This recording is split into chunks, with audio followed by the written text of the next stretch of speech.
پشاور میں تبدیلی کے آثار دکھائی دینے لگے ہیں۔ انتظامیہ نے غیر معیاری اور کیمیکل سے تیار شدہ دودھ کی فروخت بند کرنے کا توڑ نکال لیا ہے۔ خیبر پختونخوا میں پہلی دفعہ مضر صحت دودھ کی فروخت بند کرنے کے لیے لیبارٹری وین تیار کی گئی ہے۔ موبائل لیبارٹری وین کا افتتاح ڈپٹی کمشنر ثاقب رضا اسلم نے کیا۔ اس موقع پر ذرائع ابلاغ عامہ کے نمائندوں سے گفتگو کرتے ہوئے ڈی سی پشاور ثاقب رضا اسلم نے کہا، پشاور کے اندر جی ہمارے بہت زیادہ کمپلینٹس آئی تھی، 1.5-2 مہینے پہلے آ رہی تھی کہ پشاور میں بہت زیادہ فارملین ملا دودھ آ رہا ہے۔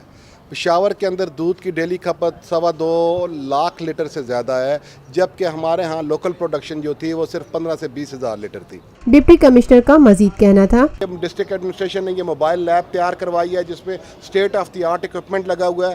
2 منٹ میں یہ دودھ کا جو سیمپل ہے وہ ٹیسٹ کر کے آپ کو بتا دیتی ہے کہ اس دودھ میں پانی کتنا ملا ہوا ہے، اس دودھ میں فیٹ کانٹینٹ کتنا ہے اور اس دودھ میں فارملین یا کوئی ایسی چیز ملی ہوئی ہے کہ جو عوام کی صحت کے لیے نقصان دہ ہے۔ Lotus Lake Towers, a groundbreaking endeavor by Lotus Properties۔